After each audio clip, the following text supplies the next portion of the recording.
김태선 선생님 오늘 오시다가 지금 사고가 나셔가지고 그래서 갑자기 못 오시게 된다고 아침에 연락이 왔습니다. 진행표를 오늘 아침에 만들었는데 그런 일이 생겼습니다. 그래서 우리 남북함께 아카데미에 원장으로 계신 장동인 선생님께서 아주 짤막하게 인사 말씀 주시겠습니다. 반갑습니다. 네, 짤막하게.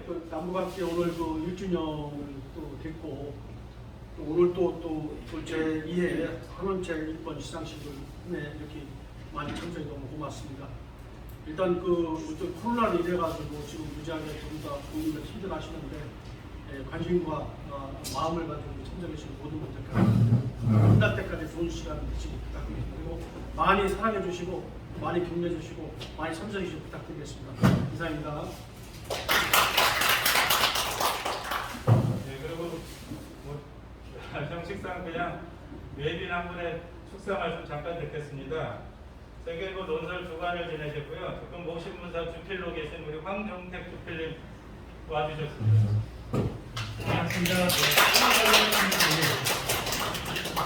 어느 시대건 시대 정신입니다. 시대 정신이 있죠. 조국 광복, 군단에서의 자유민주주의 수호, 이제는 평화투일 겁니다. 국력의 이권 해방시키고 혼일 겁니다. 이런 점에서 우리 남북통일연합 1주년 진심으로 축하드리고 한원채 선생님의 그런 자유민주 정신을 이받아서 여기 보신 분들이 정말 일밥에 구육도 못 먹는 두 개의 공포들을 붙여내겠습니다. 사기에 백성은 먹는 것을 함으로 삼고 임금은 백성을 함으로 삼는데 두 개의 저 이권을 우리가 구체해서 먹도록 자유를 민주를 갈구할 수 있도록 그런 우리가 힘을 지혜를 모아야 되겠습니다. 감사합니다. 네, 고맙습니다. 계속 모시는데 일단 간단하게 귀빈들 잠깐 소개하고 지나가겠습니다. 먼저 한원채 인권재단 이사장님 오셨습니다.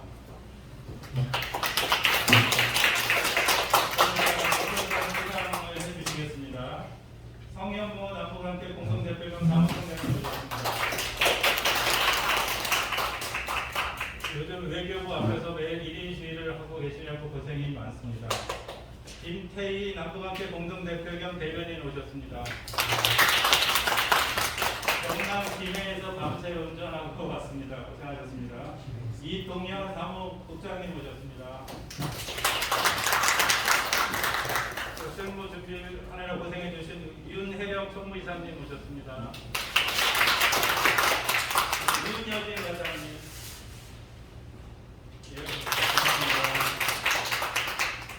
그리고 방금 기타 갖고 오신 우리 임명신 서울대 교수님, 지금 스카이 내일이 연주해 주셨습니다. 이따가 참조로 음악 연주까지 해주시겠습니다. 가수 겸 학자십니다. 나머지는 뭐 나중에 뒤에 가서 하고요. 먼저 이제 중요한 그 세미나 먼저 해야 되기 때문에 세미나를 급히 들어가겠습니다. 세미나 발제는 장혜원 선생인데 남북함께 국민연합 부설 북한인권연구소 연구원으로 있습니다. 그 기자직을 겸하고 있습니다. 한 15분에서 20분 안쪽으로 짧게 끝내 주시기 바라겠습니다. 끝나고 나서 질문 조금 받아주시고요. 네, 안녕하십니까. 좀 바짝 안녕하십니까. 여기서 완전 앉혀진 것 같아요. 여기서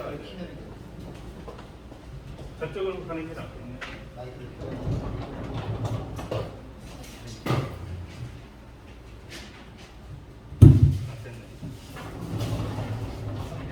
네, 안녕하십니까.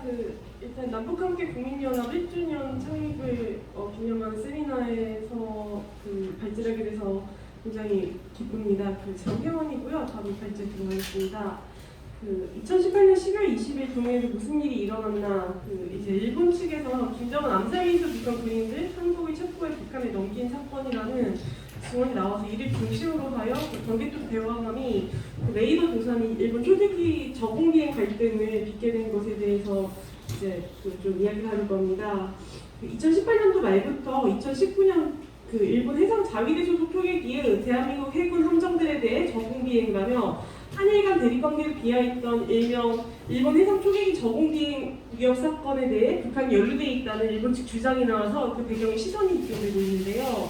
그 북한 김정은 국무위원장에 대한 사대 모의 실패 이후 일본 망명을 위해 도주 중이던 북한 국적 선언에 대한 신변 확보를 하려던 한국 해군과 이를 경계하던 일본 해상 자위대가 추적 레이더 조사 등으로 대치했던 게 이 사건의 주요 골자입니다. 그 대법원 강제징용동 배상 판결, 2015년 한일 위안부 합의, 실질적 파기 등으로 인하여 해방 이래 최악의 국면을 보여왔다는 평가를 받는 친북한 스탠스의 문재인 정부에 대한 일본 내 반환 감정이 높아지고 있는 가운데 김정은에 대한 충성을 위해 망명을 희망하는 자국민의 안보를 부르삼아 일본과 군사 및 외교 대립을 한 사건이 사실로 드러날 경우 거센 비판 여론이 넘어서 사법적 처벌도 피할 수 없을 것으로 예상되고 있습니다. 그 일반적으로 국내에 알려진 일본 해상 초계기 저공익 비행 사건은 그 2018년도 10월 20일에 발발해 이듬해인 2019년 1월 23일까지 총 4차례에 걸쳐 이뤄진 일본 해상 자위대 소속 P1 대잠 초계기가 대한민국 해군 소속 광개토 대왕함과 대한민국 해양경찰 소속 삼봉함에 STIR-180 레이더를 작동 후 조사했다는 일본 측 주장으로 인해 한일 관계가 굉장히 급냉한 사건입니다. 그 주목해야 할 첫 번째 사건이 발생한 독도 동북방 60여 킬로미터 해양에서였는데 그 일본 대화태 일본명 야마토다이 어장 인근 공해에서 이것이 시작됐습니다. 그 쟁점은 두 가지로 광개토 대왕함이 초계기를 향해 사격 통제 레이더를 가동했는가와 초계기가 광개토 대왕함에 위협 비행을 했냐는 것. 참고로 이것은 그 한국 공군의 작전구역, 한국 해군의 작전구역을 넘어 일본 해상 자위대의 작전구역에 있는 어장으로서 당시 한국 언론은 이를 두고 북한 선박의 구조를 그 구조 신호를 막고 근처에 있던 광개토 대왕함이 그 해경인 삼봉함 구조 위에 출동을 했는데 이것이 어째서 그 광개토 대왕함을 향해서 광개토 대왕함이 해군까지 와서 500m 고도 150m까지 그 접근을 하는 그 자위대 해군 그러니까 해상 초계기와 대립을 할 정도의 그 사건으로 확대 및 그 논란이 발전하게 되었는가에 대한 그 의혹이 굉장히 많이 제기가 됐습니다. 그 이와 관련해 국방부는 그 명쾌한 해석을 내놓지 못했습니다. 그때 당시 23일 정례 브리핑에서 20일 이미 외교 경로를 통해 사실관계 입장을 전달했고 일본이 오해하고 있는 부분을 통상 절차에 따라 양국 간의 소통과 협의를 통해 해소할 것이고 대화를 통해 오해는 풀릴 것이라고 알리며 처음부터 일관적으로 추적을 위한 화기관제 레이더 조사가 없었다는 입장을 굉장히 강조를 하면서 사실상 왜 그 광개토 대왕함이 그러니까 그 일본 자디즈 해역까지 있는 곳에 북한 어선을 위해 북한 어선 구조를 위해서 봐야 하는지에 대한 구체적인 발언을 하지 않아서 의혹이 더욱 증폭됐었습니다. 그래서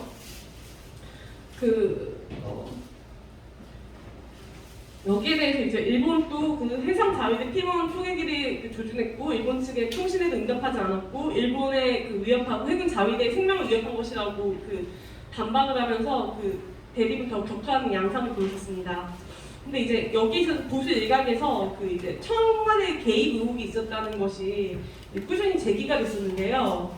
그 국방부 측 입장에 대해 일개 그 북한 어선을 구조한다고 1함대 기함은 광개토 대왕이 수백 킬로미터를 움직여 일본 작전구역까지 달려갔냐는 의문이 제기되면서 그 해경 경비함 삼봉호도도 그 충분히 북한 어선 구조가 가능했는데 그 본연의 임무를 맡은 해군의 광개토 대왕함이 이례적으로 일본 해역에 출동했냐는 것에 대한 굉장히 많은 비판 여론이 잇따랐습니다. 이를 취재한 조선일보의 유용원 전문기자는 주간조선에 실은 글에서 광개토 대왕함은 2시간을 향해 오전 12시 25분쯤에 현장에서 집중했는데 최대 속력으로 이동했어도 100km 이상을 이동하지 않았다는 얘기라고 반박을 하며 일각에서 청와대 출동지 시설, 그 북선박이 어선이 아닌 다른 인물이 뛰었을 가능성이 있다며 국방부와 군이 적극적으로 부인하지 않고 구체적인 출동 위치를 밝히지 않은 것에 대해 조목조목 지적을 하였습니다.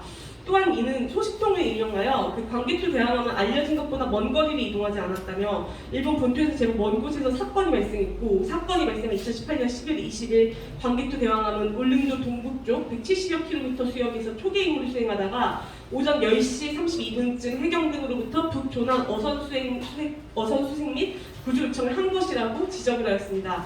또한 당시 해경 경비함보다 광개토 대왕함이 북어선 교난 사건이 발생한 해역에서 가까워 곧바로 사건이 해역으로 향했다면서 해군 출동이 적실성에 대한 강한 의문을 제기하기도 하였습니다.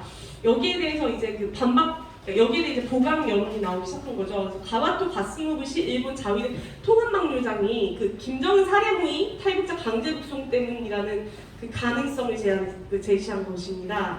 2020년 9월 25일 당시 일본에서 한국으로 치면 합참의장급을 지낸 가와노 가스토시전 통합망료장과의 대담을 일본 주간지 슈칸 겐다이라는 매체 겐다이 비즈니스가 공개하였습니다. 여기에 참여한 곤도 위원이 대담을 통해서 한국 정부 관계자로부터 들은 비공식 이야기라며 김정은이 강원도 원산시 갈마 해안 관광지구 건설 현장에 합참해 나갔는데 심한 노역이 견디지 못했던 건설 현장 군인 일부가 김정은을 제거하려고 무의했다고 주장을 하였고 곤도 위원은 대부분은 북한 당국이 체포됐지만 4명이 배를 타고 도주해 일본으로 망명 시도했고 북한은 개성 남북 공동 연락 사무소를 통해 한국 정부에 긴급 연락을 했으며 이에 친북 문재인 정권이 즉각 군경을 출동시켜 필사적 수색에 나선 것이라며 이 모습을 지켜보던 자위대가 P1 초기기를 출동시켰고 한국군은 여기에 발각되는 큰일이라 생각 레이더리 조사에 자위대 초기기를 쫓아냈다고 털어놨습니다. 관련해 곤도위원은 동해상 한국군이 구조된 뒤 북한으로 돌려보내진 주민 3명과 실신 항구가 암살기수 사건에 가담한 북한군 병사였다는 이야기를 들었다는 말도 언급하였습니다. 다만 이에 참여한 가와노 전 망료장은 확실한 여러 가능성 중 하나로 보고받았다면서 거듭 말하지만 진상은 모른다. 한국군이 왜 그때 자위대에 레이더를 쐈는지 해명되지 않았다며 양국 간 우려 갈등의 우려를 점하였는지 이를 기정사실화하지는 않았었습니다. 실제 통일부는 통일부에서 입장은 북한 어선에서 구조한 사람들을 이제 북송시켰을 당시의 입장입니다. 동해상에서 구조한 북한 주민 3명과 시신 항구를 오늘 오전 1시 11시 판문점을 통해 북측에 송환했다고 밝혔는데 통일부 대변인실은 당시 지난 20일 동해상에서 북한 선박 한 척을 발견해 선원 3명을 구조하고 시신 항구를 수습했다고 하였습니다.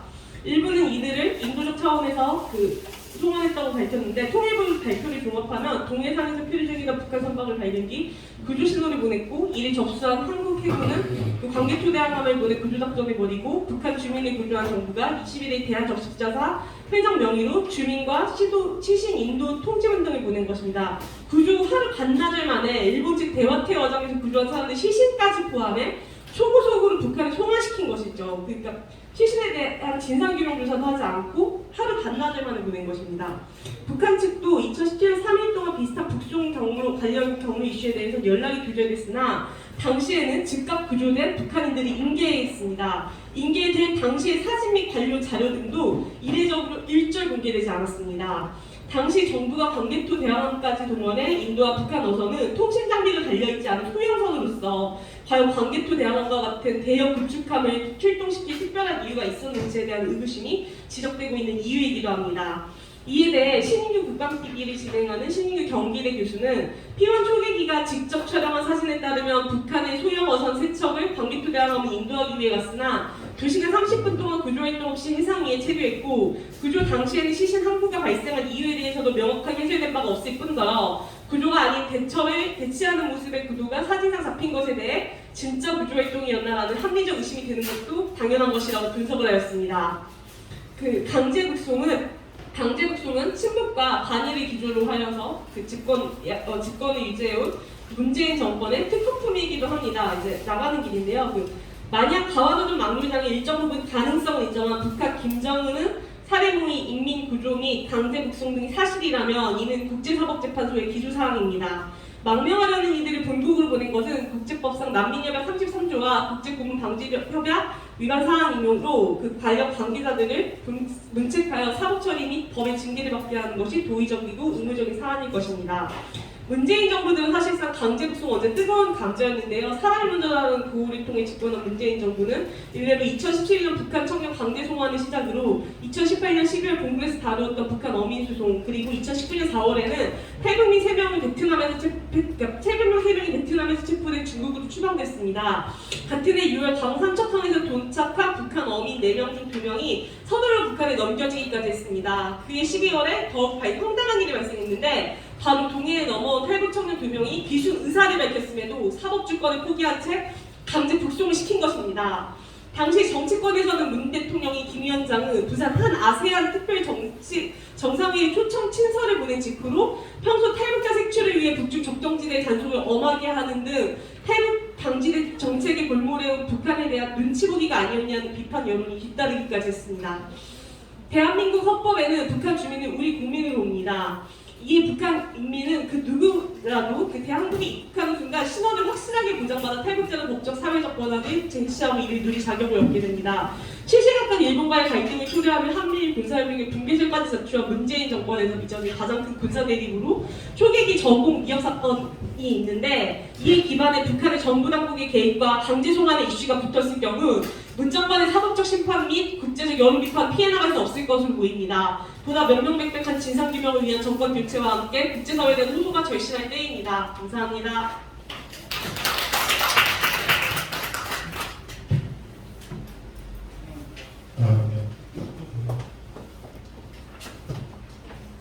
질문 받으십시오. 네, 저 질문 있습니다.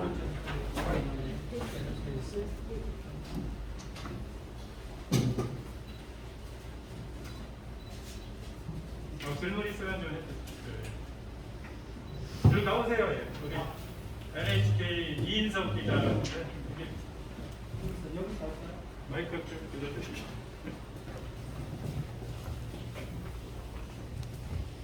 여러분들 반갑습니다. 우선 남북 함께 국민연합 창립 1주년 축하드립니다. 저는 NHK 서울지국 이인석 기자라고 합니다. 저 개인적으로 오늘 발표에 대해서 굉장히 관심을 많이 갖고 있는 부분입니다. 안타깝게도 실은 못하면은 북에서 이렇게 새로운 신천지를 찾아서 나오신 그 부분에 있어가지고 또 공개성에서 한일 간에 북한 하면 탈북자가 이슈가 아니고 한일 간에 하면은 초계함과 또 관계통한 간의 신호라든가 이런 그 상식적인 부분에서의 충돌을 어떻게 극대화시킨 부분에 대해 갖고 굉장히 개인적으로 안타깝게 생각을 해요. 오늘 발표에서도 실은 못하면은 청와대 의혹과 또 일본의 그러면 중앙 겐다 현대의 자료를 좀 발표해 주셨는데요. 왜 뭐하면은 북한 어선이 그 일본 자위대에서 뭐하면 밝히는 자료를 보면은 북한 배가 어선이 와가지고 실은 뭐하면 광개토 대왕하고 대왕함하고 한봉호가 있고 거기에서 내린 부조정 두 척이 가까이에 가고 초계함이 내려갔는데 내려가서 이제 많은 사람들이 일본 초계함이 일본 측이 보지 않아야 될 것을 보았기 때문에 그렇게 민감하게 반응하지 않았느냐 이런 주장도 있습니다. 왜 그렇게까지 한국 정부가 그렇게까지 했다라고 혹시나 현대주간이라든가 청와대 의혹 이외에 다른 어떻게 준비하시면서 생각이 드는 부분이 있다면 좀 가르쳐 주셨으면 좋겠고요. 실은 이 얘기는 그 얼마 전에 국회 가면은 지금 외교부 장관 정의 외교부 장관께서 인사청문회 할 때 지성호 의원께서 여쭤봐가지고 실은 굉장히 많이 밝혀주셨는데 이 사실이 굉장히 중요한 사실인데 우리 거기 사무총장님께서도 외교부 앞에서 말씀하시는 것처럼 인권 유린이고 이거는 뭐하면은 그 미필적 살인 행위이기 때문에 이 부분에 대해 가지고 어떻게 국민들에게 좀 더 알려가면서 어떻게 활동하실지 좀 가르쳐 주시면 고맙겠습니다. 저는 사실 말씀드린 것과 같이 일단 첫 번째 부분 여기서 시신 항구가 그러니까 제가 이제 이 글을 준비하면서 가장 큰 의문이 들었던 지점은 시신이 이제 발생했던 거거든요. 그러니까 북한 어선을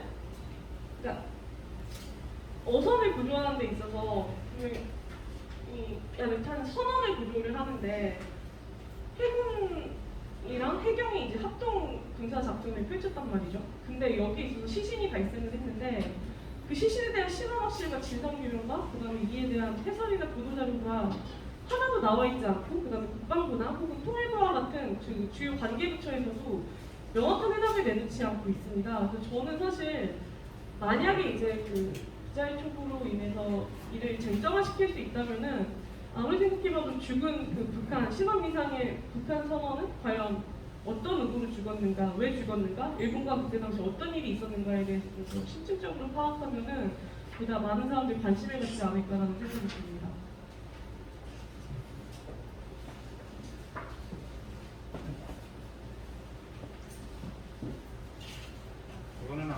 그거는 아마 그 신인균 박사가 그 신인균 TV에 여러 가지 의구점을 문제 제기를 했더라고요. 그래서 저도 그걸 보고 이번에 아마 우리 단체에서 이런 주제를 정했는데요. 아마 좀 이따가 이제 송영무 사무총장께서 발표하실 성명서에 그런 내용이 있는데 우리 단체가 이번에 이제 북한 인권 사항을 수여하는 우리 지성우 의원 같은 의혹도 있고 또 용기도 있는 분들하고 같이 해서 국방부를 방문한다든가 여러 가지 방법을 통해서 그 진상을 좀 밝혀내기 위해서 오늘 이런 주제로 세미나를 가진 겁니다. 그래서 앞으로 같이들 노력을 좀 하면 좋을 것 같습니다. 우리가 반드시 해야 될 문제고요. 또 남북 함께가 만들어진 동기가 동해로 귀순하려다가 강제 북송당한 탈북 청년 2명 때문에 단식이 시작됐고요. 그래서 우리 단체가 만들어졌기 때문에 이 문제만은 우리가 끝까지 파고들 겁니다. 그래서 같이 좀 노력을 해주시면 좋겠고 특히 기자들이 제일 중요한 것 같습니다. 같이.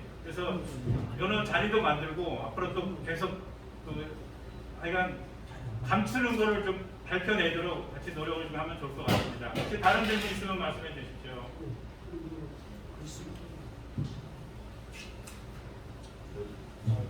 제가 질문하겠습니다. 저기 손 드신 분을 먼저 마이크 좀 우리 김태희 대표 마이크 좀 놔주세요. 여기서는 대표님보다 간사에 말씀하셔야 됩니다. 네, 안녕하세요. 꿈꾸는 청년들을 위한 시민단체 강준우입니다. 저도 사실 오늘 이거 기자회견을 보고 깜짝 놀랐는데 지금 대부분의 국민들 거의 99.99%는 이 광개토 대왕함이 당연히 이제 구조를 하기 위해서 갔고 그다음에 이제 그때 이제 일본에서 지금 전투기가 날아와가지고 그걸 경계하기 위해서 이렇게 레이더를 쐈다고 알고 있는데 지금 어쨌든 이 기자회견의 지금 대충 내용을 보니까 구조를 하기 위한 게 아니라 이 북한에 이게 민감한 사람이 이제 와가지고 그거를 이제 사실 그러니까 광개토 대왕함이 갈 필요가 없는데 갔다는 게 주고 그걸 강제 북송하기 위해서 이 광개토 대왕함을 보내는 가운데 일본 전투기가 와가지고 지금 레이더를 보냈다 지금 어쨌든 결론은 이거 아닙니까? 그렇다면 이거는 당연히 지금 어떻게 보면은 미필적 고의의 살인, 미필적 살인죄로 들어갈 수도 있는데 이거를 왜 이런 게 언론에 한 번도 안 나왔는지 좀 많이 궁금하거든요. 되게 이게 심각한 상황이라고 보여지는데요. 그걸 좀 대답해 주시면 감사하겠습니다. 그러니까 보통 기사가 이제 작성이 되어질 경우에는 국방부랑 그다음에 일본 자위 대변인실 보도자료를 가지고 아니면 발표를 가지고 기사가 나오지 않습니까? 근데 당시에는 이제 북한 개입설이나 강한 의혹으로는 제기가 되었으나 이제 공식 입장으로도 발표된 그 자료가 없기 때문에 기사화되어진 부분에 있어서는 좀 어려움이 있었던 것 같고 당시 이제 각 정부 국방부와 자위대 측에서 나오는 성명 발표 자료가 초계기를 쐈냐, 레이더 조사를 했냐, 아니면 적응 위협 비행을 했냐 여기에만 이제 관점이 맞춰져가지고 여기에 대한 사실 확인 부분이 집중이 되어졌기 때문에 북한은 청와대 개입설 등은 아까 말씀드린 것처럼 일각에서 이제 의혹 제기만 되었을지 쟁점화되어지지는 못했던 부분이 약간 한계로 접근했던 것 같습니다. 지금 우리 장혜원 지금 연구원이 사실 작년까지 현직 기자로 활약할 때 이 기사를 많이 다뤘어요, 직접요. 그래서 본인이 많이 이렇게 알고 있는 내용이기 때문에 오늘 발제까지 하게 됐는데요. 우리 성현모 사무총장이 질문 하나 주신답니다. 예, 제가 질문 드리고 싶은 거는요. 그 배가 그러니까 그 레이더 조사를 이제 하는 그 사건의 중심에 섰던 북한 선박이 그냥 북한 선박인지 아니면 어선인지 아니면 몇 톤급인지 거기는 총 33명에다가 사망자 1명 이렇게 34명이었나요? 3명에 1명, 4명이 아, 4명이 타고 있었어요? 그리고 어선이었나요? 그러니까 제가 사진을 통해가지고 희원 조개기가 이제 찍은 사진을 통해가지고 확인한 바에 따르면은 나무 통째는 사람도 없는 목선이었고 세대였어요. 그러니까 말씀드린 것처럼 그러니까 무슨 말씀이냐면은 해군이 출병을 할 수 있는 해군 일본 1함대가 출병을 할 수 있는 규격의 중형 어쩌고저쩌고 무슨 함이 있대요. 그건 네. 절대 안 됐습니다. 그러니까 해경으로도 충분히 가능한, 선박으로도 충분히 수습이 가능한 것으로 있습니다. 네, 알겠습니다.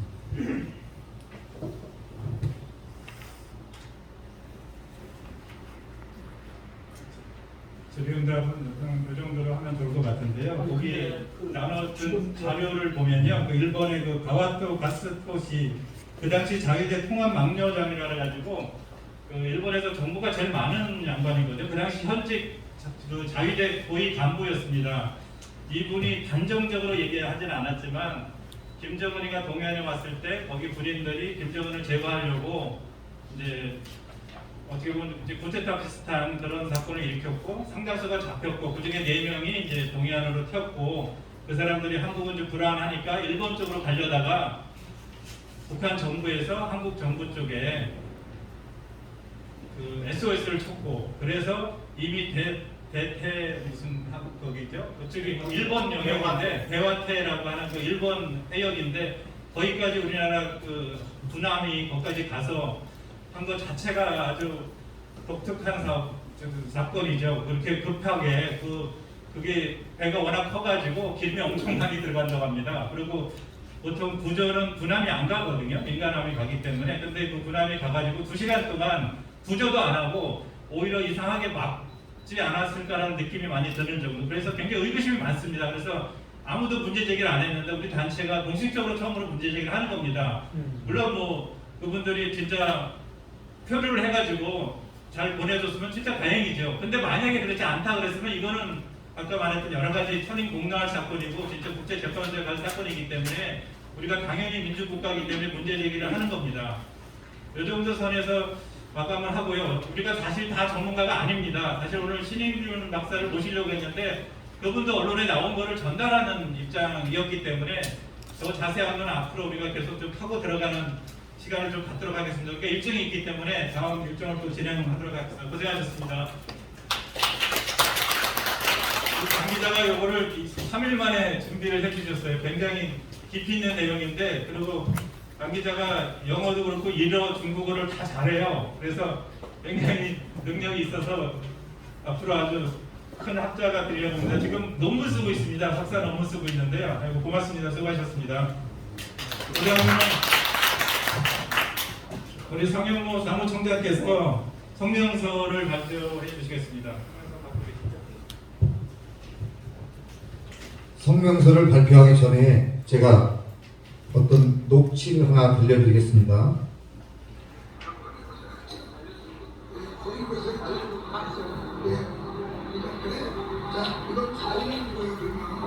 차이가 좀 볼 수 있겠어요. 아니, 우리가 탈북자 지금까지 얼마나 보내셨어? 지금 여기 김에서 사진까지 찍어서 다 중계해서 자기네 위성으로 지금까지 목숨 내려오는 거 자기들 경례하는 수하에서 사람들이 내려오는 거. 그래요. 그거 작년에는 재작년에는 200여척이고 작년에 158척인가 그렇고요. 자, 이것은 통일부 인도협력국장이었던 서정배의 목소리였습니다. 자, 성명서 동해 선박 이용 탈북민 강제 북송 진상 밝혀라. 2019년 서울 한복판에서 벌어진 탈북민 한성욱 모자 아사 사건과 탈북 청년 강제 북송으로 드러난 문재인 정부의 북한 인권 탄압과 잘못된 탈북민 정책, 또한 중국 내 20만 명에 달하는 탈북 여성 인권에 대해 북한 출신 이동현, 주일영, 김태희, 김충성과 남한 출신 성현모, 정창욱, 이세롬, 전마리아 등이 릴레이 단식을 하며 정부 서울청사 앞 노상에서 100일 이상 계속된 정부의 불법 구속 등 탄압을 견디며 남북한 출신 대한민국 국민이 모여 탄생한 우리 남북함께 국민연합 창립 1주년이 되었다. 2020년 1월 17일 통일부 서정배 인도협력국장이 정부청사 앞에서 탈북 청년 강제 북송에 항의 시위 중이던 우리에게 편안하게 사는 탈북민들을 부추겨 정부를 반대하는 시위를 계속하게 하면 좋지 않을 것입니다. 라는 협박성 발언을 하기에 그에 대한 대항으로 녹취하였던 내용에 의하면 2018년 200여 척, 2019년 158척의 북한 목선이 동해안으로 들어왔다라고 합니다. 그렇다면 그들 중 대다수가 우리 대한민국의 귀순 절차를 밟아 국민으로 영입되었어야 맞는데 어찌 된 일인지 이전 정부들과 달리 문재인 정부에서는 점점 입국 귀순자들이 줄어들어 이젠 아예 1년 동안 해상 탈북자가 한 명도 없는 그런 시대가 되었습니다. 이는 강제 북송되었던 청년들이 북한 여러 지역을 끌려다니면서 탈북해서 남한에 가봤자 이렇게 남한 정부에 의해 북한에 되돌려 보내진다라는 북한 김정은 정권의 선전도구로 이용되고 있기 때문이라고 다수의 탈북민 유튜버들은 말하고 있고, 탈북 청년들이 승선한 선박이 NLL 근처에서 여러 차례 대한민국 해군에 의해 북으로 밀어내기를 당했다는 것을 최근 국회에서 열린 외교부 장관 청문회에서 그 당사자인 정의용의 입을 통해 생생하게 들었던 문재인 정부의 탈북민 강제 북송 정책 때문이었다.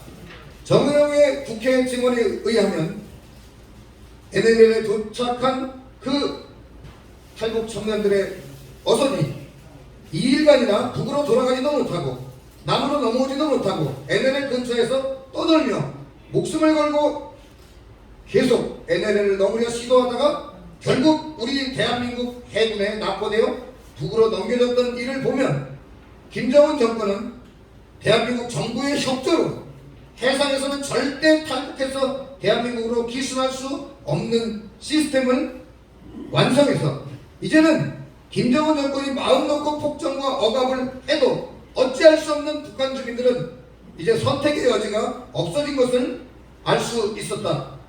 자유세계로의 탈출이 불가능한 거대한 감옥 북한을 대한민국 정부의 도움으로 완성한 김정은 정권은 결국 이미 김일성의 소원인 연방정부 형태를 실질적으로 이루어 대한민국이 미국과 북한의 비핵화 협상도 중재하고 유럽과 아세안 국가들을 열심히 오가며 김정은 정권을 옹호하는 발언을 해왔던 것이란 합리적인 의심이 듭니다.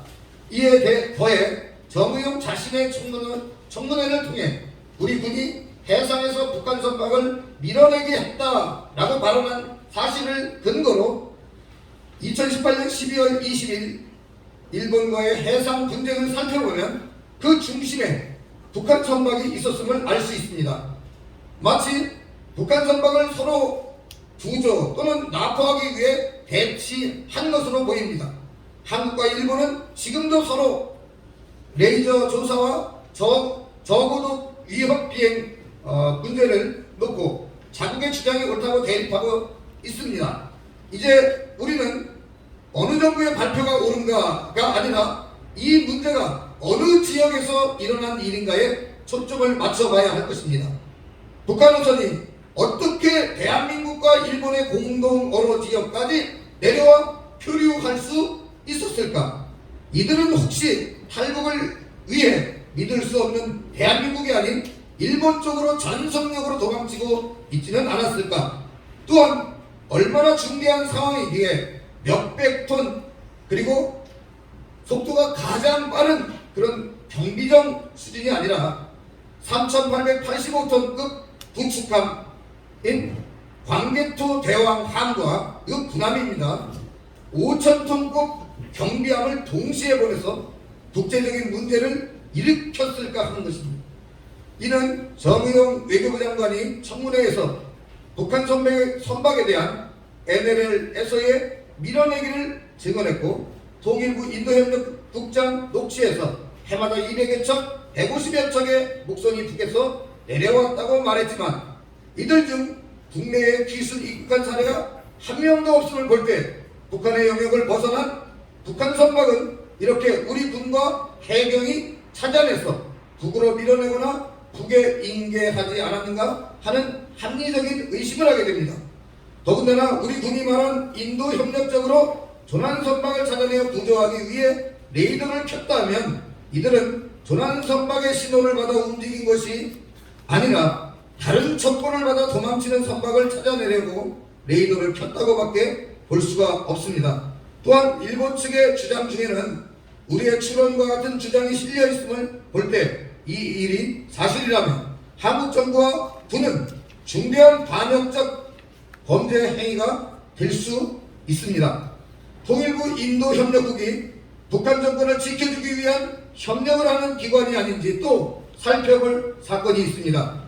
지난해 12월 7일 탈북민 유튜버 강천원 TV에서는 동서해안 군부대 내에 통일부 예산 46억 원을 들여 인도 협력적 탈북민 송환 시설을 운영하고 있다고 보도했습니다. 이것이 사실이라면 코로나19로 인해 중국 내 탈북민 송환도 거부한 북한 정권의 태도로 볼 때 대한민국 해상을 통한 탈북민의 송환도 받지 않아 이들을 일시 수용하는 수용소일 것입니다.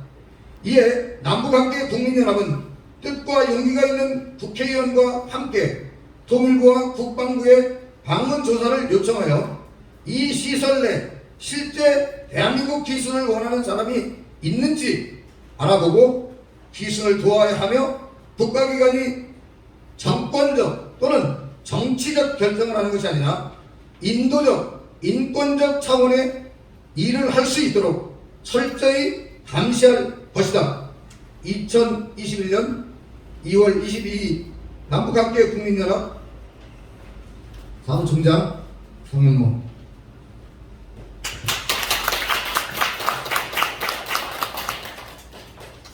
굉장히 무거운 주제인데요.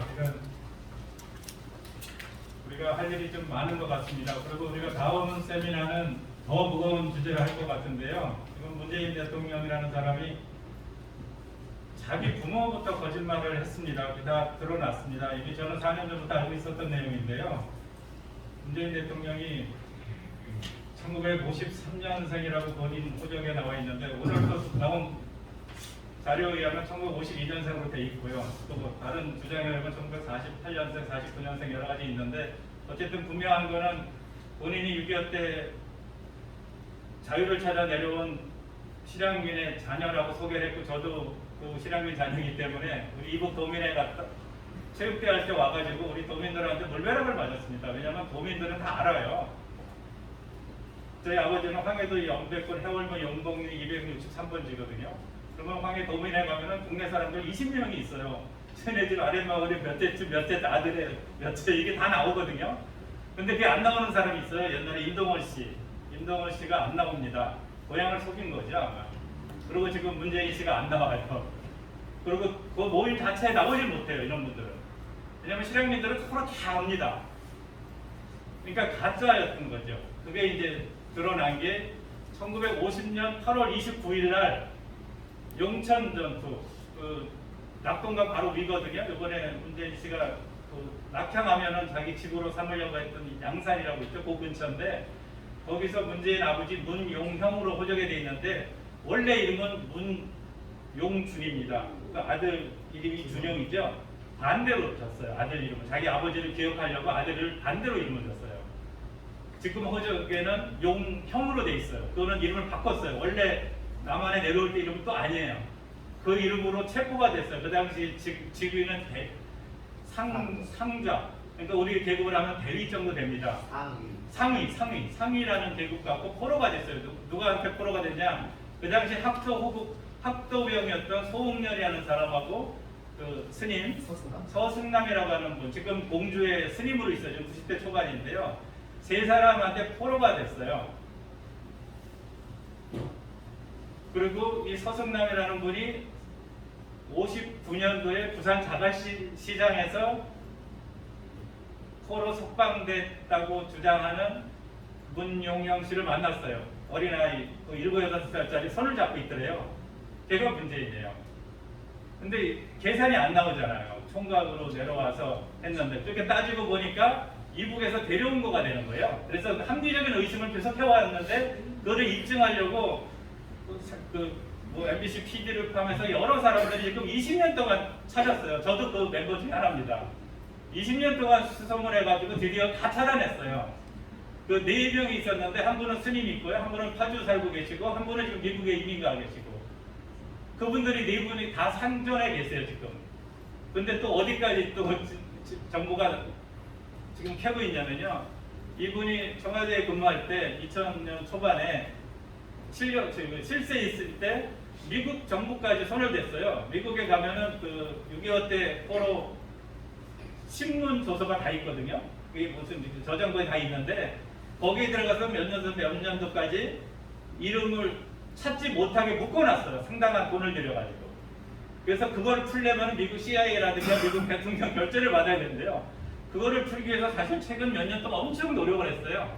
아마 뭐 저는 거기까지 정보에 접근하지 못하고 있는데 아마 풀지 않았을까 생각이 듭니다.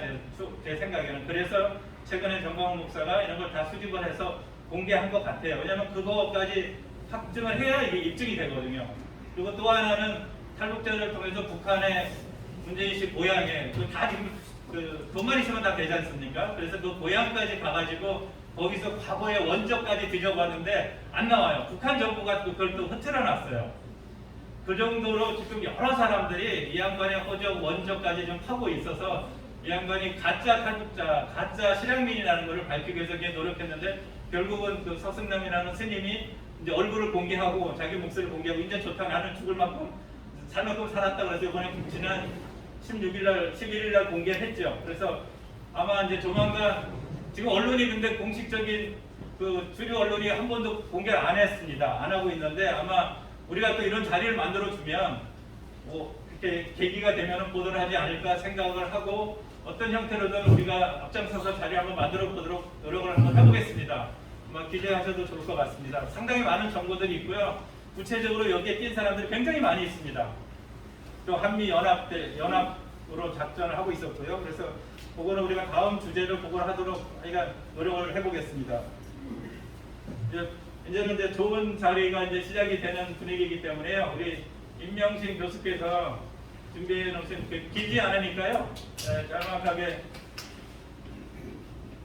서울대 교수를 10년 하시고 지금 스카이데일리 논설위원으로 계신데 취미로 노래와 작사, 작곡을 직접 하세요. 그래서 싱어송라이터로 활동하고 계신 우리 임명신 교수님 소개하겠습니다. 박수 부탁드리겠습니다.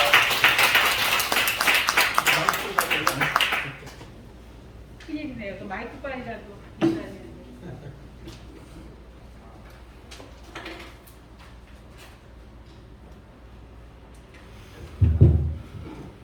죄송합니다. 이렇게 진지한 자리에서 식사 장소일 거라 생각하고 이렇게 선곡이 적절한지 자신이 없네요. 죄송합니다. 저도 지금 발표를 듣고 심장이 떨려서 잘 노래가 될지 모르겠네요. 좀 가까이. 심장이 많이 떨립니다. 오늘 발표 말씀 듣고. 근데 이것도 영광이라 생각하고 그게 잘 될 시간이 될까요? 근데 그러면 뒤에 거부터 하겠습니다. 90년 전에 히트곡이었다고 합니다. 제가 가사를 일부 바꿨기 때문에 신희망가라고 하죠.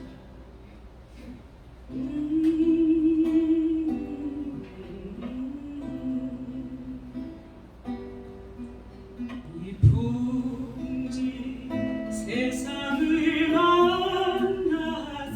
만났으니 너의 희망이 무엇이냐 주위 영화를 누린다면 희망이 좋달라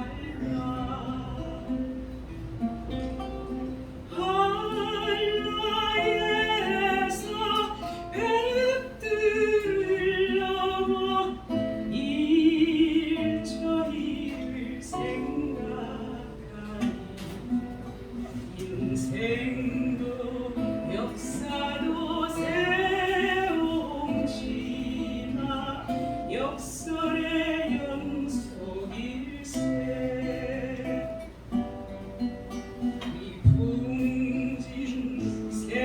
너를 만났으니 너의 희망이 무엇이냐 부귀 영화를 누린다면 희망이 족할까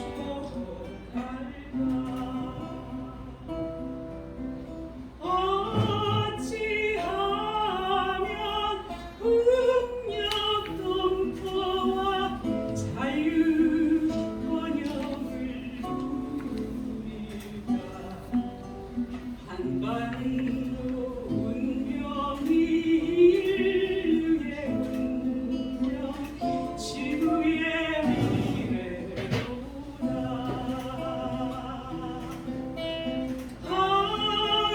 하루하루 한 달 또 한 달 1년 그리고 또 1년 세월 가도 세상 변해도 우리의 마음은 하나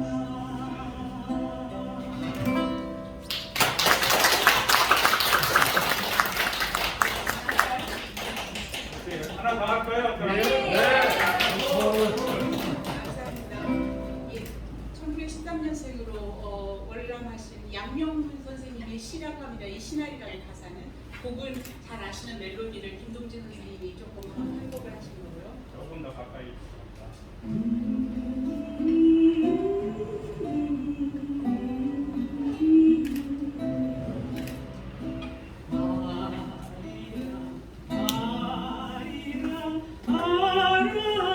아라리요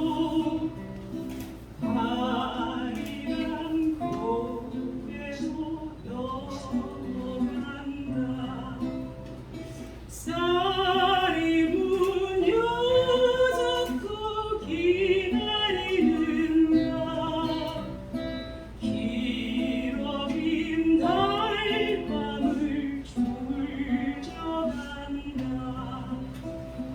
노란 꽃 필 적에 정답게 만나니 누구와 시들어도 안 오네 서서한 달도 지고 홀로 나가네 가슴에 맺힌 저 풀어볼 길 없어라 아리랑 아리랑 아라리요 아리랑 고개로 넘어간다 아리랑 아라리요 같이 하시죠. 아리랑 고개로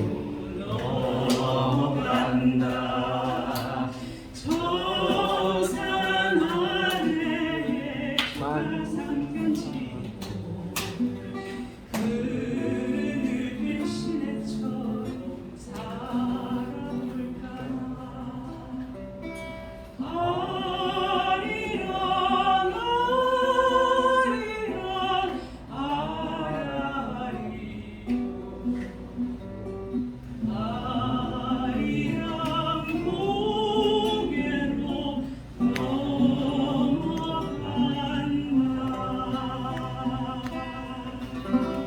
감사합니다.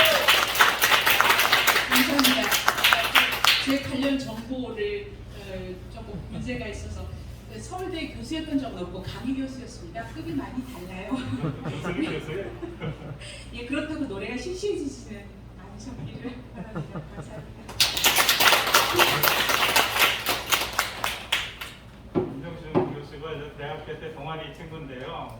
20몇 년 만에 우연히 연락이 됐어요. 그동안 뭐하고 지냈는지 뒷조사를 해보니까 신문사 기자를 좀 하다가 일본에 가서 도쿄대에서 그 아큐정전을 유명한 류신 연구에서 박사학위를 받고요. 방금 말했지만 서울대 강의 교수를 10년을 했어요. 그리고 공부에 대한 욕심이 있어갖고 중국 가서 또 공부를 하고 인도 가서 공부하고 러시아도 갔다고 지금 16개 나라 언어를 거의 독파를 했습니다. 그래서 저희 남북학교에서 지금 야심작으로 남자 김정민 박사라고 있잖아요. 전 세계 정보를 많이 유통하는. 그래서 여자 김정민 박사인 임명실 박사를 우리가 좀 활용하려고 김태산 선생님 우리 상임 대표를 통해서 이제 김태산 TV를 할 거고요. 김태산 유튜브. 그리고 우리 임명식 교수님 지금 모시고 있어요. 같이 세계적인 정보를 한번 유튜브를 한번 해보자고. 아마 같이 하리라고 기대가 됩니다. 박수 다시 한번 부탁드리겠습니다.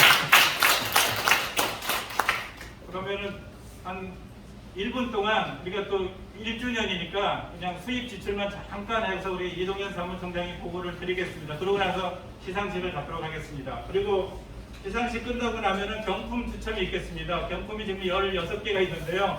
거의 다 돌아갈 것 같아요. 다들 아이가 찾아봤으면 좋겠습니다. 자, 이동현 부장.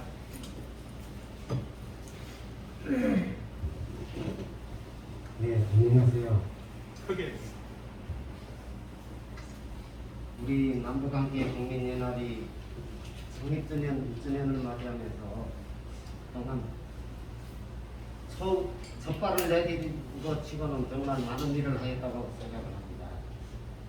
그동안 국민들이 힘을 입어 저희들이 총 수입이 1368만 9,261원이 들어왔습니다. 이것은 창립을 2020년 2월 22일에 하였지만은 저희가 사무실을 얻고 개설을 하고 하는데 뭐 정식 활동은 4월달부터 한 거로 보고 있습니다. 그러다 보니까 임대 계약을 할 때 500만 원에 한 50만 원 월세 50만 원, 보증금 500만 원 이렇게 들었어요. 좀 묶어서 좀 해주세요. 버티지 맙시다.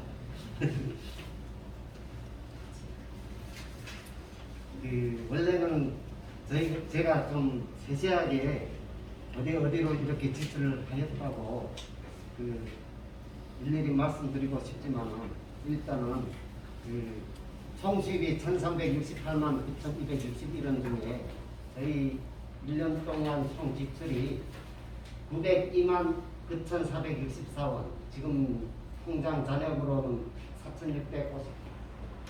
465만 9,797원이 남아있고, 저희가 남북함께 국민연합 회원으로 정식 회비를 내는 등록 회원이 29명입니다.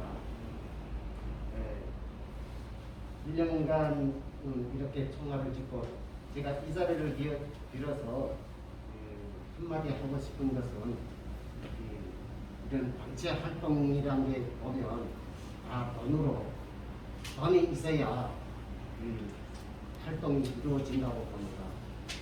어느 개인의 영혼이나 그래서 의욕으로 이루어질 것이 아닙니다. 그 뒤에는 경제가 안받침이 되어 있어야 하고, 그런데 여하튼 우리 남북 함께가 여기까지 오는 데는 다 여기에 모인 분들이 정말로 진심으로 응원을 하여 줬기에 여기까지 왔다고 생각을 합니다. 그 면에서 다시 한번 감사의 인사를 드립니다.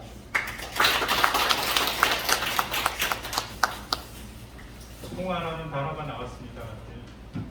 아주 낯익은 단어인데요. 총화라는 단어 오랜만에 들어봤습니다. 이 총화는 마무리하고요. 이제 기다리던 시간에 돌아왔습니다.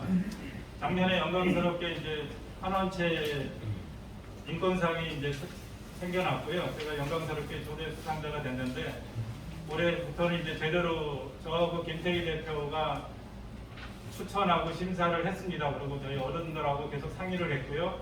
그리고 국정원하고 경찰에 의뢰를 해서 뒷조사까지 다 했습니다. 혹시 뭐 사생활에 문제가 있나 그래가지고 엄정하게 심사를 해서 두 사람의 본상을 선정을 했고요. 근데 최근에 또 맹활약을 하고 있는 한 분이 계셔갖고 특별상을 해서 세 사람을 이렇게 모시도록 하겠습니다. 먼저 시상을 해주실 한봉희 이사장님 앞으로 나와주시면 고맙겠습니다. 그리고 김태희 대표 와서 꽃 순위 좀 해주십시오.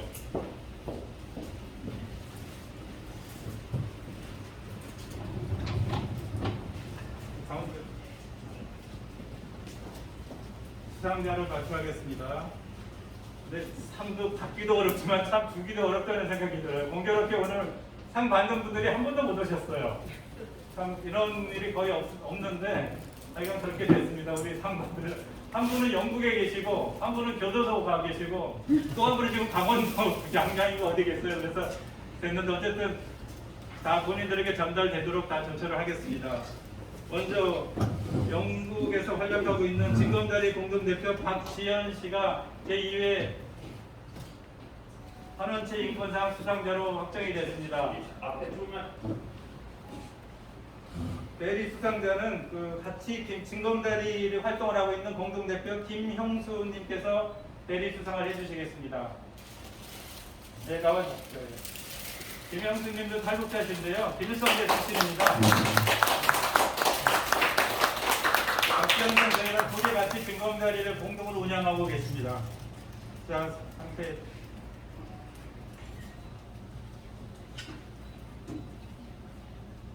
잠깐만요. 제가 읽어드릴게요. 제2회 한원채 인권상 박지현 진검다리 공동대표 노예공화국 북조선 탈출을 지필해 북한의 인권 실상을 세상에 알린 탈북하지 못한 탈북인 한원채 선생의 유지를 받들어 북한 인권 신장과 통일을 위한 귀하의 지속적인 관심과 특별한 실천 등 숭고한 헌신을 역사에 남기기 위해 이 상을 드립니다. 2021년 2월 22일 한원채 인권재단 이사장 한봉희. 자, 전달해 주십시오. 저기 꽃 김태희 대표가 와서 꽃 좀 전달해 주십시오.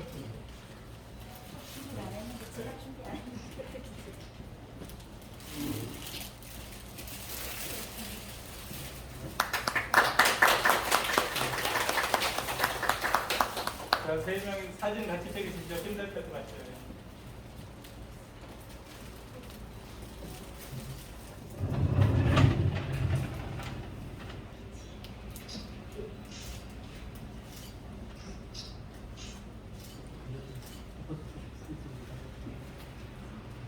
그 떼먹지 말고 잘 전달해 주십시오.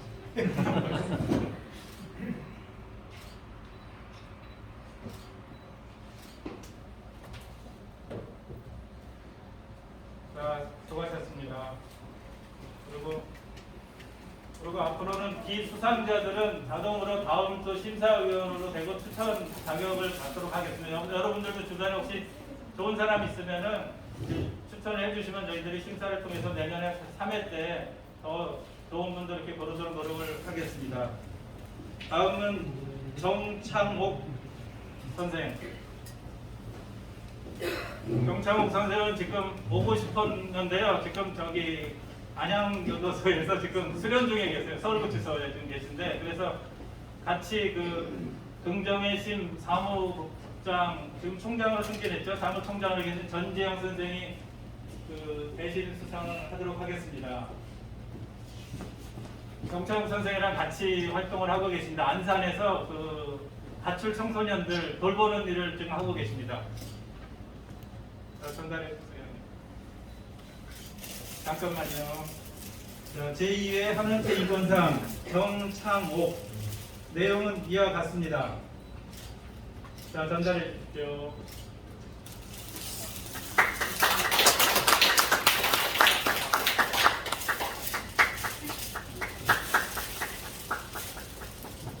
네, 사진 한.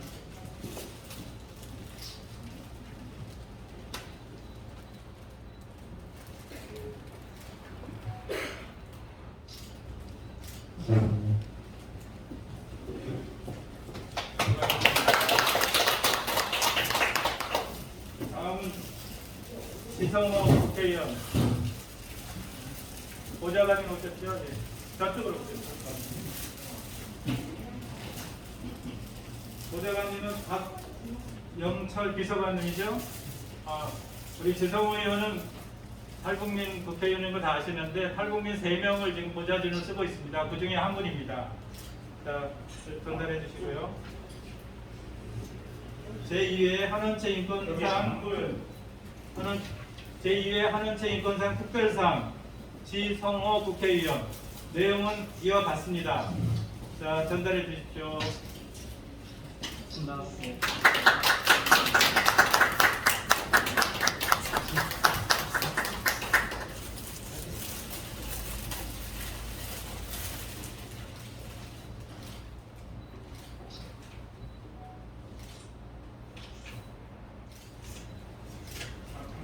지성호 의원이 오늘 오후 5시에 이제 강원도에서 오는데요.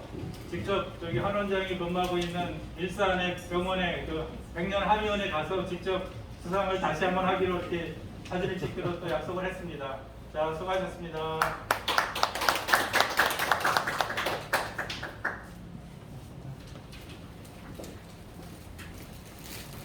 이제는 진짜 기다리던 경품 시간이 돌아왔습니다.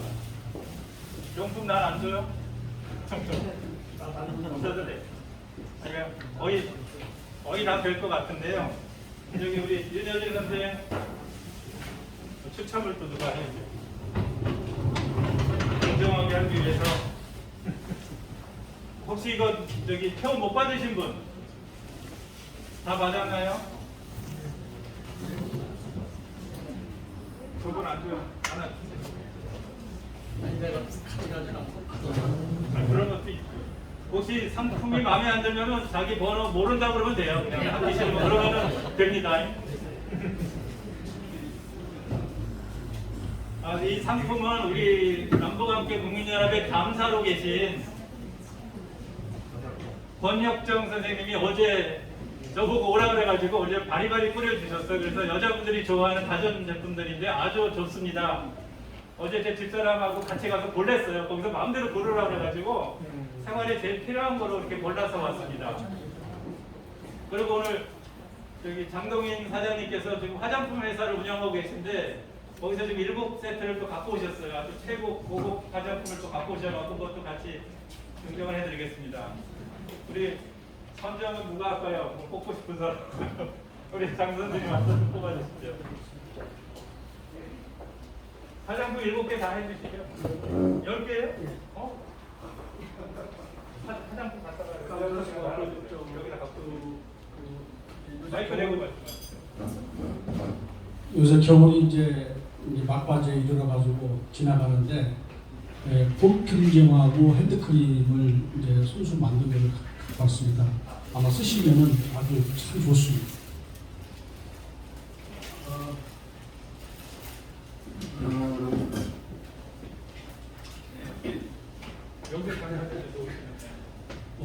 대단한 건 아니지만 소리를 가지고 제가 저 번호 한번 보세요. 저기 번호가 있어요? 5번 번호 가지고 있습니다. 감사합니다. 감사합니다. 지금 마스크성이 읽어주시겠나요? 축하드립니다. 제가 세 번만 하겠습니다. 네. 참조로 요즘 화장품 장사분들이 하시는 말씀이 립스틱이 하나도 안 팔린대요. 환장 안 됩니다. 이 마스크 때문에. 이번에 2자릿수입니다. 2자릿수. 27번.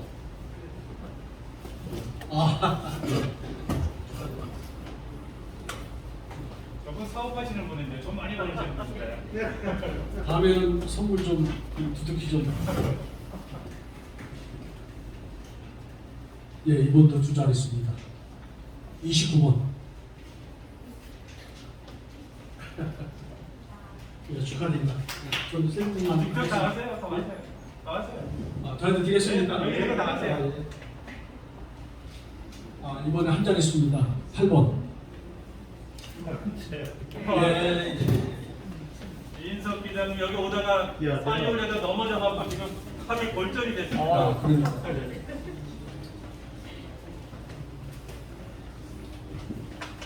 이번에 2자릿수입니다. 16번. 16번. 없으세요? 섭섭합니다. 이번에 한 자리수입니다. 4번. 예. 혹시 16번 가지고 계세요? 성춘관이? 아니요, 9번이. 9번, 노골적으로 9번이라고. 이번에는 두 자리수입니다. 13번. 13번. 시작하겠습니다. 28번. 가신 분들이 없던데. 섞입니다. 13번 이하로 해야 2번.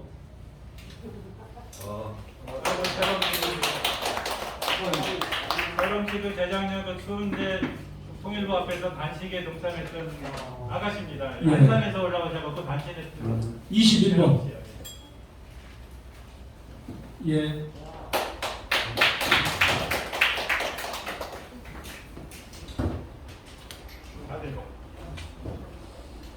다음에는 제가 더 좋은 것 같아서 드리도록 하겠습니다. 감사합니다.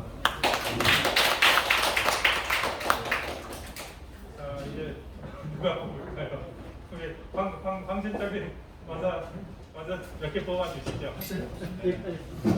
많아요 지금요. 저기 우리 남부관계 사무실에 전기포트 있거든요. 1리터짜리 굉장히 빨리 뜨거워져요. 100도 끓는데 한 2, 30초만 끓는데 그거 5개, 4개인가요? 그러니까 커피포트 좀 갖다 주세요. 에너지 씨 커피포트 그거 작은 거. 네, 그거 다 갖고 와주세요. 고맙습니다.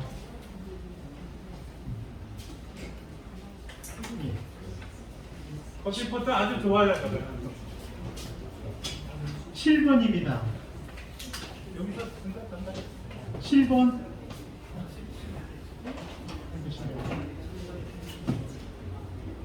신호가 계속 뽑아주세요. 18번, 18번, 18번. 네. 뭐 잡느냐? 우리가 선생님이니까 25번 이하만 17번입니다. 17번. 예.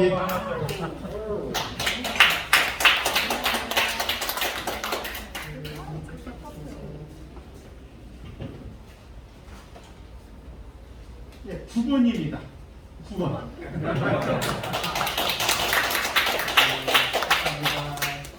감사합니다. 오, 넘버원 1번. 넘버원 1번입니다.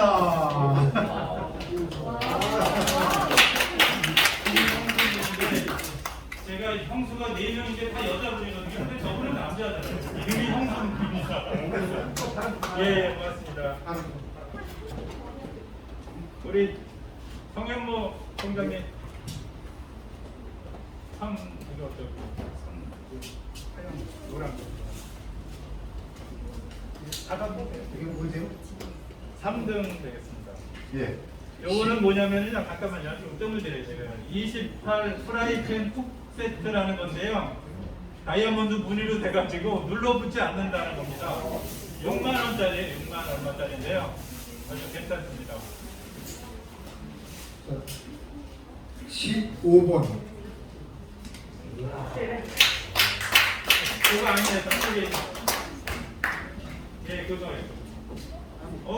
김용택 시인께서 오셨네요. 창원에서 올라오신 우리 김용택 시인. 예. 축하드립니다. 그거 아주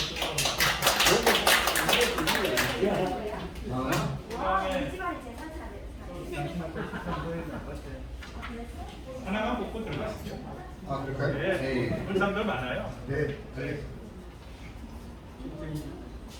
저는 그다음에 2등은 우리 누구야? 김태희 대표님 어서 하나 뽑아주세요. 그리고 신랑이 받은 거 반납해도 괜찮아요. 그럼 다시 뽑을 수 있으니까. 13번이요?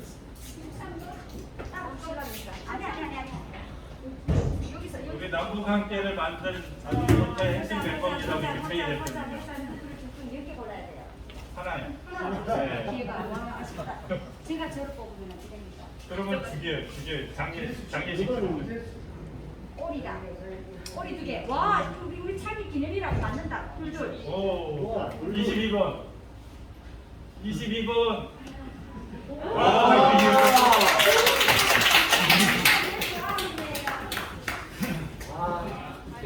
잘 안 걸리는 사람이 계시네.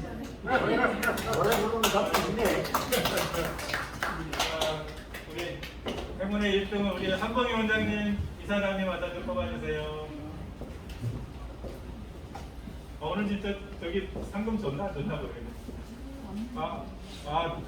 줄게요. 지금 나오세요. 아까 수상자. 이거 먼저 주고 나중에 그는 상금은 나중에 다시 전달해 드리겠습니다. 준비해왔는데 줄 시간이 없었답니다. 지금 본상은 상금이 있습니다. 25번. 25번.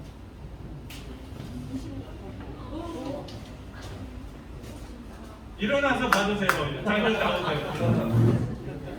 축하드립니다.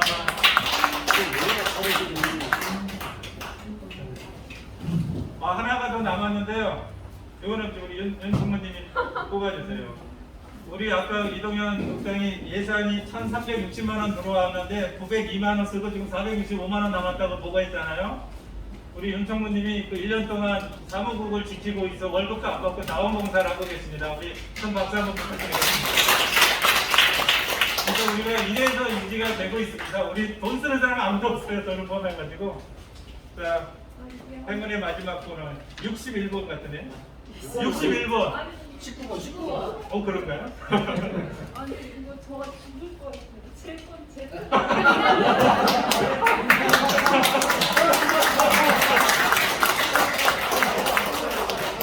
제 안에 아무것도 없어요.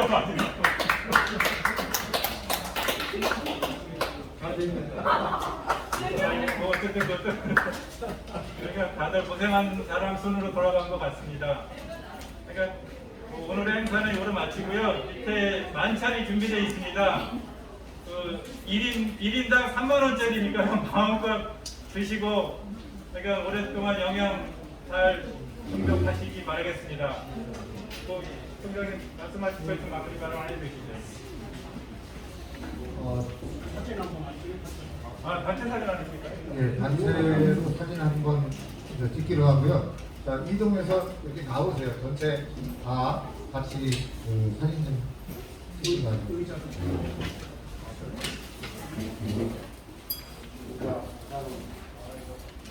지금 아까 성명서에서 제가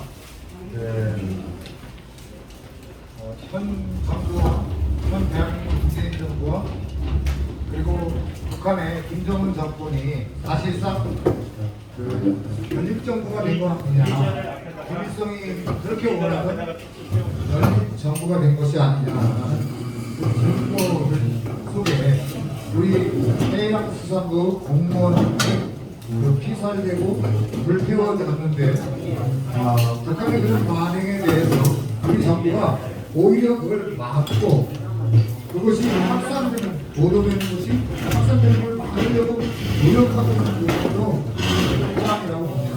그래서 크게 북한이 하던 우리 정부가 받아주고 우리 정부가 계속해서 이렇게 어떤 그 시그널이 조금만 눈을 크게 뜨고 보면 보여지는 부분들이 많이 있습니다. 그래서 저희 남북함께 국민 여러분 뜻이 있는 국회의원 분들과 함께 국방부와 통일부와 외교부와 현 정부를 끊임없이 압박하며 이들이 서로 협력하고 있는 그런 증거를 잡아내기 위해서 노력하겠습니다. 원장님 이쪽으로 오세요.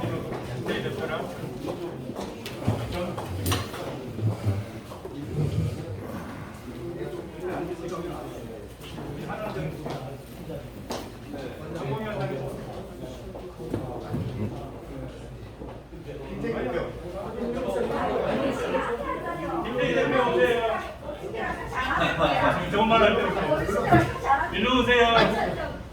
많이 얘기 안 되네. 빨리 얘기해. 다 봐주세요. 다 봐주세요. 여기 다 오세요. 다 오셨는 거예요. 다 오셨는 임 교수님도 오세요. 그냥 오셔가지고 같이 계신 게 다 도와주시는 겁니다. 고맙습니다. 자, 테이블 빼시던지 하자고.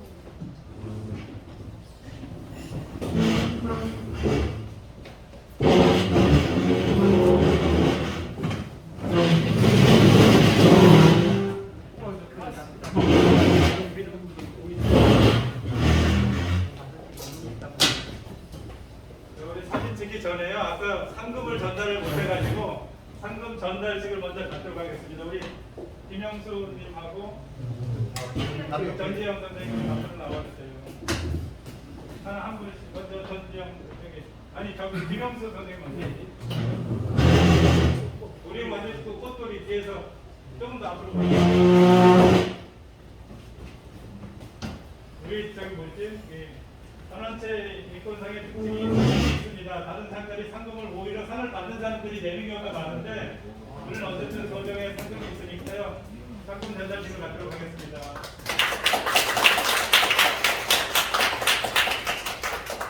전지영 선생님, 우리 정상욱 선생님한테 전달이 될 겁니다. 잘 전달해 주십시오.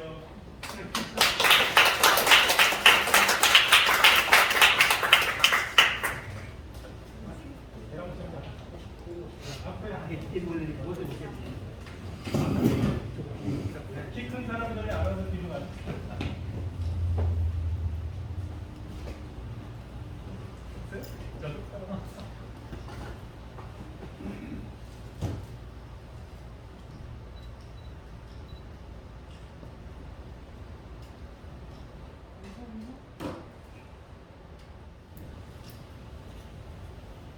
사진 봉사해 주신 분은 이정미 사진 작가입니다.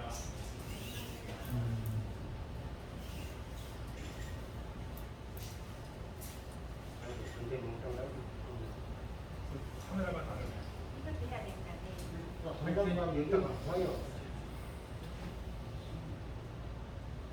안부가 함께 화이팅 하면은 네, 찍겠습니다. 예. 이렇게 찍고 하나, 둘. 찍게 하나, 둘, 셋. 자, 포즈 한번 세우게 해주시죠. 네. 화이팅 할까요? 예. 하나, 둘, 셋. 화이팅! 한번 찍겠습니다. 하나, 둘, 셋. 화이팅! 하나, 둘, 셋. 화이팅! 한번 한번 할까요? 그건 안 해요. 하진 않아요. 그럼 어때? 뭐 다른 거 하실 거 그냥 없어요?